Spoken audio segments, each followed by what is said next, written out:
وہاں بھی نیپال میں بھی ایک IMF کا پروگرام چل رہا ہے. تو ساری جو مصیبتیں ہوتی ہے، تکلیف ہوتی ہے، ہارش کنڈیشنز جو ہوتی ہیں، وہ عام عوام کو دینا پڑتا ہے. اور جو بیسک جو اس کے جو بینیفٹس ہیں، فائدے جو ہیں، وہ سارے جو ہے وہ اشرفیہ کلاس لے جاتی ہے. تو یہ آپ دیکھتے ہیں مستقل دوسرے ملک میں ہو رہا ہے. اور اس کا ایک انگلش میں بھی آپ نے سنا ہوگا اور کافی یوز ہوتا ہے، ایلیٹ کیپچر. اور یہ ایلیٹ کیپچر جو ہے آپ دیکھتے ہیں whether it's in Nepal, Sri Lanka, Indonesia. Indonesia, آپ کہتے ہیں پاکستان میں بھی. تو یہ جو ہے ایک بات، اس کو ہم لوگ مستقل دیکھ رہے ہیں. اور یہ جو اب کی ہے دوسری اس میں دیکھنا چاہیے کہ یہاں کی پورے علاقے میں پاپولیشن جو ہے، ڈیموگرافکس جو اس کو کہتے ہیں، جو جیسے پاپولیشن ڈیوائڈ، وہ بڑی ینگ ہے، وہ بڑی کم عمر کی ہے. وہ زیادہ تر جو ہے 60-70%، 20 سال سے 21 سال سے کم ہے ان کی عمر. اور ان کی آپ پوری امیدیں ختم کر رہے ہیں.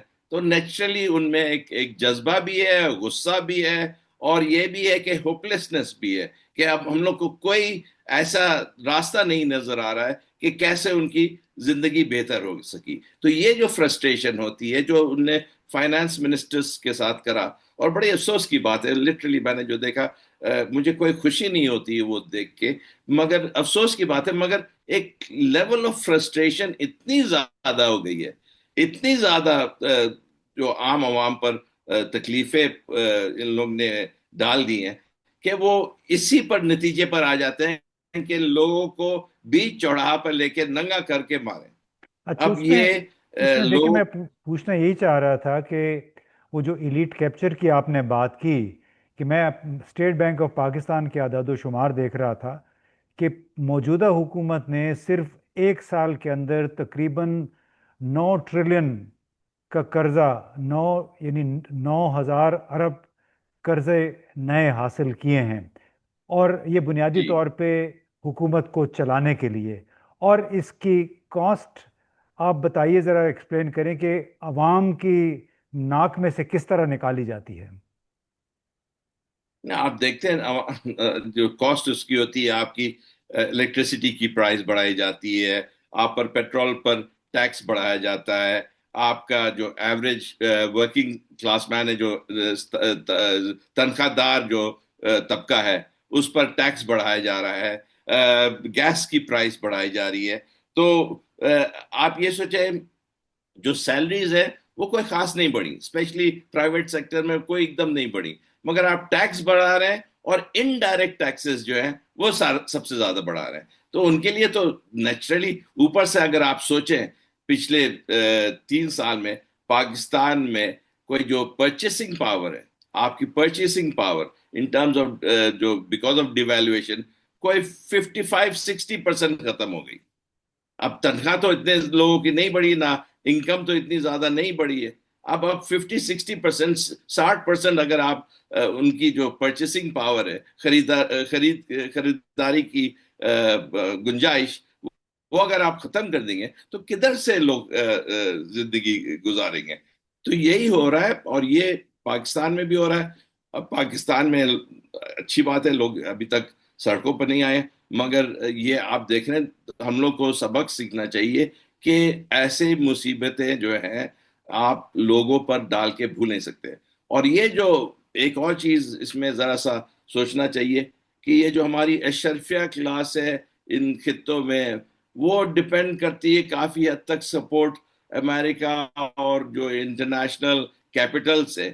اب یہ کتنے دن چل سکتی ہے، اور اب ان کا بھی ہاتھ کتنا دن رہے گا ان پر، ذرا ذرا سا دیکھنا چاہیے. اور وہ بھی دیکھتے ہیں کہ زیادہ اگر پریشر آتا ہے، اس میں بھی میں پھر سے واپس جاؤں گا ہسٹری میں. 1979 میں آپ نے دیکھا شاہ پر بہت ہی مہربان تھے ویسٹ، اور کارٹر صاحب نے بلکہ آئے تھے، اور سب سے زیادہ جو اسٹیبل جگہ ہے وہ تہران ہے پورے مڈل ایسٹ میں. جب ان نے دیکھا کہ پورے لوگوں کا ایک موب سمندر آ تھا. رہا ہے، لوگ بند،